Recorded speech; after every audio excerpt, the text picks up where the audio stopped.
ഓപ്പോയുടെ Oppo K13 Turbo 5G എന്ന പുതിയൊരു smart phone ഇപ്പോൾ ലോഞ്ച് ചെയ്തിട്ടുണ്ട്. ഇത് കൂളിംഗ് ഫാനൊക്കെ ആയിട്ട് വരുന്ന ഗെയിമിംഗ് ഫോക്കസ്ഡ് ആയിട്ടുള്ള ഒരു സ്മാർട്ട് ഫോണാണ്. ഈ ഒരു വീഡിയോയിൽ നമ്മൾ നോക്കാൻ പോകുന്നത് ഓപ്പോ K13 ടെർബോ 5G എന്നുള്ള സ്മാർട്ട് ഫോണിനെ പറ്റിയിട്ടാണ്. പിന്നെ വീഡിയോ തുടങ്ങുന്നതിന് മുമ്പ് പറയാനുള്ള ഒരു കാര്യം എന്താ വെച്ചാൽ, ഇതുപോലെ നിങ്ങളുടെ സ്വന്തം ഫോട്ടോ അല്ലെങ്കിൽ നിങ്ങൾക്ക് ഇഷ്ടപ്പെട്ട ഡിസൈൻ പ്രിന്റ് ചെയ്തിട്ടുള്ള മൊബൈൽ കേസുകൾ അഫോർഡബിൾ ആയിട്ടുള്ള പ്രൈസ് റേഞ്ചിൽ വേണം എന്നുണ്ടെങ്കിൽ ഇവിടെ ഒരു വാട്സപ്പ് നമ്പർ കൊടുക്കുന്നുണ്ട്. താഴെ ഡിസ്ക്രിപ്ഷനിലും കമന്റ് ബോക്സിലും ആ ഒരു വാട്സപ്പ് നമ്പർ കാണാം, നിങ്ങൾക്ക് കോൺടാക്ട് ചെയ്യാവുന്നതാണ്. ഇപ്പം നമ്മൾ ആദ്യം ഡിസ്പ്ലേയുടെ കാര്യം നോക്കുകയാണെന്നുണ്ടെങ്കിൽ 6.8 ഇഞ്ചിൻ്റെ 1.5K റെസൊല്യൂഷനിൽ വരുന്ന ഡിസ്പ്ലേ ആണ് ഇതിൽ വരുന്നത്. ഫുൾ HD റെസൊല്യൂഷനേക്കാളും ബെറ്റർ ആയിട്ടുള്ള റെസൊല്യൂഷൻ വരുന്നുണ്ട്. പിന്നെ OLED പാനലുമായിട്ടാണ് ഈ ഒരു സ്മാർട്ട് ഫോൺ വരുന്നത്. ഫ്ലാറ്റ് ആയിട്ടുള്ള ഡിസ്പ്ലേ ആണ് ഇതിൽ കൊടുത്തിരിക്കുന്നത്. ഗെയിമിംഗ് സ്മാർട്ട് ഫോൺ ആയതുകൊണ്ട് തന്നെ ഫ്ലാറ്റ് ആയിട്ടുള്ള ഡിസ്പ്ലേ ആണ് ബെറ്റർ കേർവ്ഡ് ഡിസ്പ്ലേക്കാളും. പിന്നെ പഞ്ചോൾ ഡിസൈൻ ഇതിൽ വരുന്നുണ്ട്. പഞ്ചോൾ വരുന്ന ടോപ്പ് സെൻറ്റർ ഭാഗത്തായിട്ടാണ്. 120 Hz റിഫ്രഷ് റേറ്റ് ഒക്കെ ഇതിൽ സപ്പോർട്ട് ചെയ്യുന്നുണ്ട്. 240 Hz ടച്ച് സാമ്പിളിംഗ് റേറ്റ് ഇതിൽ വരുന്നുണ്ട്. പിന്നെ പീക്ക് ബ്രൈറ്റ്നസ് 1600 nits ആണ് വരുന്നത്.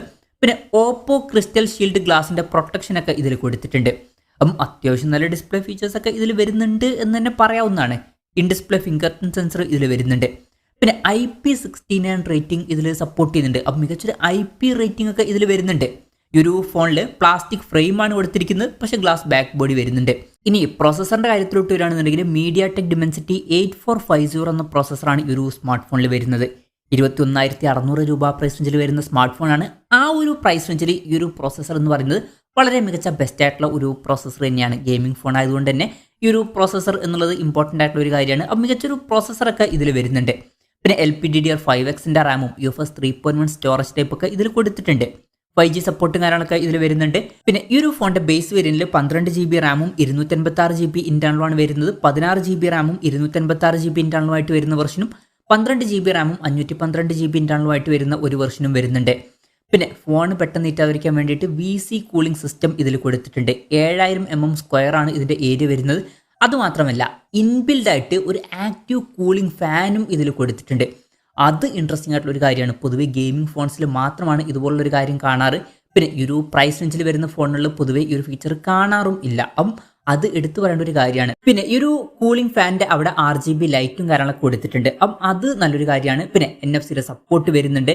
പിന്നെ ഈ ഫോണിൽ IR ബ്ലാസ്റ്റർ എന്നുള്ള ഫീച്ചർ വരുന്നുണ്ട്. അപ്പം ഈ ഫോൺ റിമോട്ടൊക്കെ ആയിട്ട് യൂസ് ചെയ്യാൻ കഴിയുന്നതായിരിക്കും.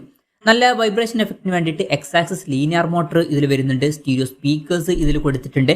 Android 15 ബേസ് ആയിട്ടുള്ള കളർവൈസ് സോഫ്റ്റ്വെയർ ആണ് ഈ ഫോണിൽ വരുന്നത്. ക്യാമറയുടെ കാര്യം പറയുകയാണെന്നുണ്ടെങ്കിൽ ഇത് ഗെയിമിംഗ് ഫോക്കസ്ഡ് ആയിട്ടുള്ള ഫോണാണ്, അല്ലാതെ ക്യാമറ ഫോക്കസ്ഡ് ആയിട്ടുള്ള ഫോണല്ല. ഫോണിന്റെ പിന്നിൽ ഡ്യുവൽ ക്യാമറ സെറ്റപ്പാണ് വരുന്നത്. 50 MP മെയിൻ ക്യാമറ സെൻസറാണ് കൊടുത്തിരിക്കുന്നത്.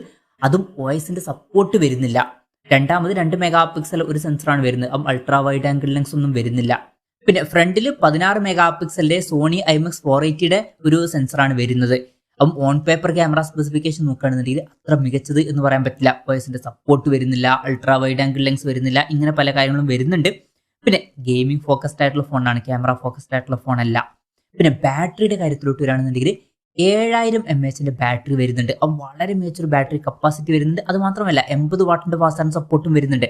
അപ്പോൾ നല്ലൊരു ചാർജിങ് സ്പീഡും ഇതിൽ വരുന്നുണ്ട്. പിന്നെ Type-C ചാർജിംഗ് പോർട്ടുമായിട്ടാണ് ഈ ഒരു സ്മാർട്ട് ഫോൺ വരുന്നത്. അപ്പം മികച്ചൊരു ബാറ്ററി സെറ്റപ്പ് ഈ ഒരു സ്മാർട്ട് ഫോണിൽ വരുന്നുണ്ട് എന്ന് പറയാവുന്നതാണ്. അപ്പം ഇതൊക്കെയാണ് മൊത്തത്തിൽ ഫീച്ചേഴ്സിനെ പറ്റി പറയാനുള്ള കാര്യങ്ങൾ. പിന്നെ ഈ ഒരു സ്മാർട്ട് ഫോൺ ഇപ്പം ഇന്ത്യൻ മാർക്കറ്റിൽ ലോഞ്ച് ചെയ്തിട്ടില്ല. ഇപ്പം ചൈനീസ് മാർക്കറ്റിലാണ് ഈ ഫോൺ ലോഞ്ച് ചെയ്തിരിക്കുന്നത്. ചൈനീസ് മാർക്കറ്റിൽ ഈ ഫോൺ ലോഞ്ച് ചെയ്തിരിക്കുന്നത് 1799 യുവാൻ എന്ന പ്രൈസിങ്ങിലാണ്. അതായത് 21,600 രൂപ പ്രൈസ് റേഞ്ചിലായിട്ട്. ആ ഒരു പ്രൈസ് റേഞ്ചിൽ ഈ പറഞ്ഞിട്ടുള്ള ഫീച്ചേഴ്സ് എങ്ങനെ ഉണ്ട് എന്ന് വെച്ചാൽ, മികച്ച ഒരു പ്രോസസ്സറും കാര്യങ്ങളൊക്കെ ഇതിൽ വരുന്നുണ്ട്. അതുപോലെ തന്നെ ആക്റ്റീവ് കൂളിംഗ് ഫാനൊക്കെ എടുത്തു പറയേണ്ട കാര്യങ്ങളാണ്.